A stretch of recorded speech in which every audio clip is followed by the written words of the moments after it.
বারবার তারা নির্যাতিত জনতা মির্জা ফখরুল ইসলাম আলমগীর আমাদের মাঝে উপস্থিত আছে।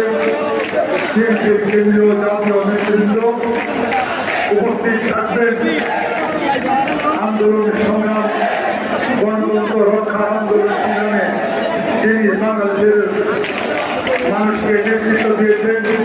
এদেশের স্বাধীনতা সার্বভৌমত্ব গণতন্ত্র রক্ষার অত্যন্ত প্রহরী দেশ নায়ক তারেক রহমান সভাপতি নেতৃত্ব। প্রিয় নেতৃবৃন্দ, আজকে গণতন্ত্র দিবস উপলক্ষে যে বিশাল সমাবেশ, আমি বলতে চাই বাংলাদেশের সর্বপ্রথম এদেশের মানুষকে গণতন্ত্র উপহার দিয়েছিলেন আমাদের প্রতিষ্ঠাতা, আমাদের প্রিয় নেতা, স্বাধীনতার মহান ঘোষক শহীদ রাষ্ট্রপতি জিয়া রহমান। তিনি বাংলাদেশের মানুষকে একদলীয় শাসন ব্যবস্থা থেকে রক্ষা করে বহুদলীয় গণতন্ত্র মানুষকে উপহার দিয়েছিলেন। তারপর এদেশের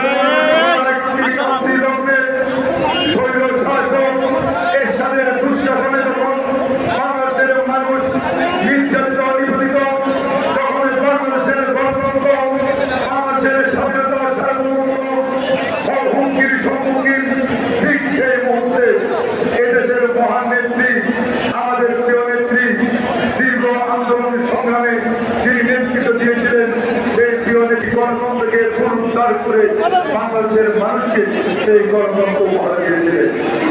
এরপরে আমরা দেখেছি উনি শেখ হাসিনা বিনা ভোটের মাধ্যমে আবার বাংলাদেশের গণতন্ত্রকে একটি শৈল শাসকের বন্দী কারাগারের মধ্যে আটকে রেখেছিলেন।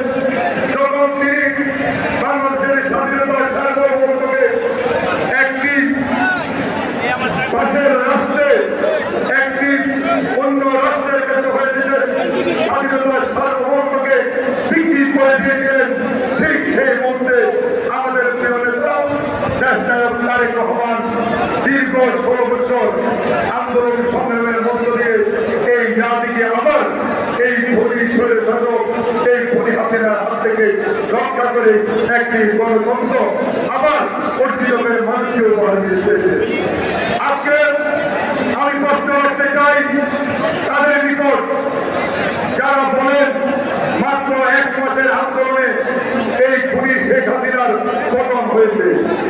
আমি বলতে চাই 1 মাসের আন্দোলন নয়, দীর্ঘ 16 বছরের খুন হত্যা নির্যাতন মামলা হয়রানির মধ্য দিয়ে যখন বাংলাদেশের এই বিএনপির হাজার হাজার নেতাকর্মীকে হত্যা করা হয়েছিল, খুন করা হয়েছিল, সেই আন্দোলন সংগ্রাম এবং পরিষদে ছাত্র জনতার চূড়ান্ত আন্দোলনের মধ্য দিয়ে দেশ নায়ক তারেক রহমানের নেতৃত্বে দিক নির্দেশনায় আমরা আবার এই শহীদ শাসকের হাত থেকে দেশকে আমরা মুক্ত করতে পেরেছি। বন্ধুরা, আমরা বলতে চাই এখনো গণতন্ত্র পুনরুদ্ধার হয়নি, এখনো গণতন্ত্রের সুযোগ বাংলাদেশের মানুষ উপভোগ করতে পারেনি, এখনো গণতন্ত্রের সুযোগ বাংলাদেশের প্রতিটি ঘরে ঘরে আমরা পৌঁছে দিতে পারিনি।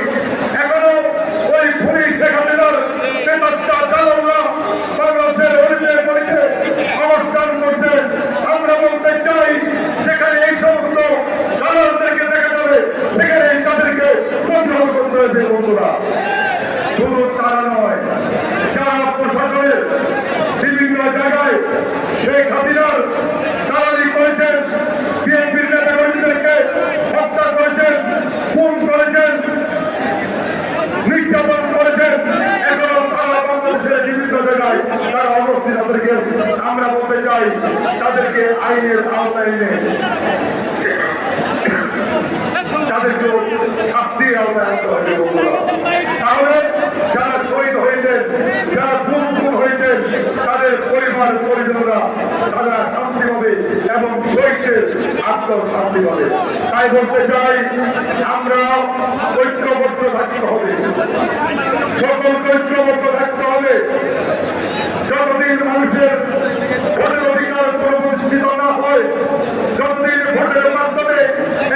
সত্যিকারের সুন্দর বাংলাদেশ গঠন করতে না পারি, যতদিন ভোটের মধ্য দিয়ে এদেশের গণতন্ত্রকে মানুষের কাছে দিতে না পারে, ততদিন দেশনায়ক তারেক রহমানের নেতৃত্বে রাজপথে আছি।